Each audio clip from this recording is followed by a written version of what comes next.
Ben McKee, West Ricker, Go Vols 24/7 here on Thanksgiving Eve inside of Thompson Bowling Arena at Food City Center. Tennessee beats UT Martin 78-35. Tennessee stuffs UT Martin 78-35. 35 points from UT Martin, the lowest ever scored in this building. It was not a great shooting night for Tennessee offensively, but defensively, I mean, Tennessee was at its best, regardless of the level of competition. Yeah, I think that it's easy to fall into a habit of thinking that a game kind of, lives or dies by what you do on offense, right? Like it's the more enjoyable part of the game to watch. I think most of us, except for some coaches, would agree on that. But it's only half the game. The defense is half the game, and when your defense is at the level Tennessee's is, you don't have to be great on offense. Now it's fun when you are great on offense, but they took some decent shots tonight. They didn't go down. Shot 27% from three, but still put up 78, and that's enough to win twice because you only gave up 35 or only allowed 35 points. Yeah, pretty good. And I mean, given the competition level Yeah. coming off of the Bahamas, and I mean, this first time all season Tennessee shot below 30%. They ended shooting, I don't know, the 30 of 63. They were slightly under 30% as what I think the final number was, and it was for the first time all season long. They had 3 games this year, 3 of 6 where they shot over 40%. They had a 50% game from three. That is, and I thought the events of the evening, Thanksgiving Eve, late arriving crowd, I thought that played into maybe a slow start offensively is what I'm trying to get at. Yeah, I mean, I think that it's you want to act like every single game is exactly the same. That's what coaches preach. That's what the best players preach. But it's human nature for it not to be like that necessarily. This was, at the heart of it, this was a 4 p.m. weekday game the day before Thanksgiving, before you're getting ready to go, get away for a couple of days to see your family in some cases. And these guys don't get to go home a lot, so that's a big deal.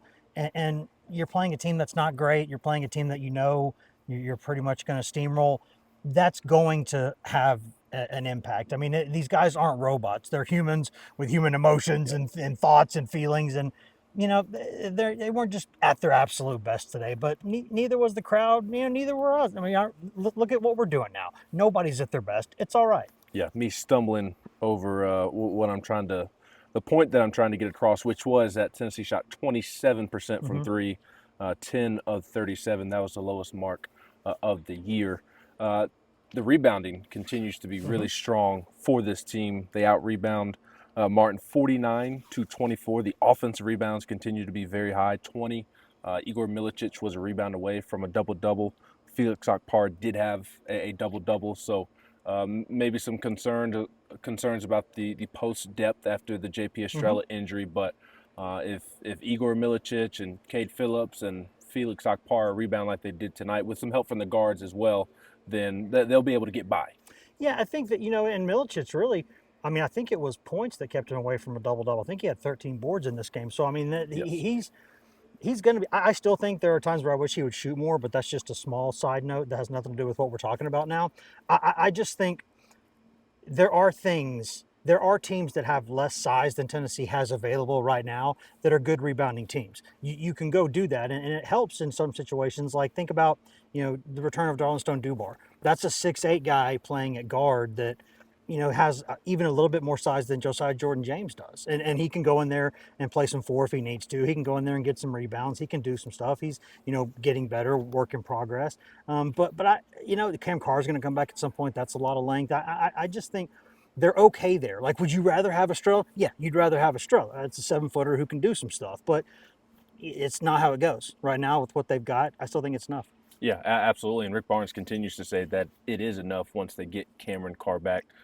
He thinks that 10-man rotation is Mm-hmm. perfectly fine, and that it is a legit 10-man rotation, not something that he's just coming up with in his mind and hoping that it works. He thinks that it is going to work. So we'll see how that plays out. When Cam Carr does get back, Tennessee will be back in action on Tuesday when it hosts Syracuse orange on orange on Tuesday night lot of in orange. this a lot of orange in this building on Tuesday night, and of course we'll have plenty of coverage of that at GoVols247.com after we find out whether or not Tennessee football punches its ticket to the college football playoffs this weekend. Great time to sign up for the site. We've got our best deal of the year, 75% off an annual VIP membership, so be sure to check that out if you are interested in all of our coverage at GoVols247.com. He's Wes Rucker, I'm Ben McKee.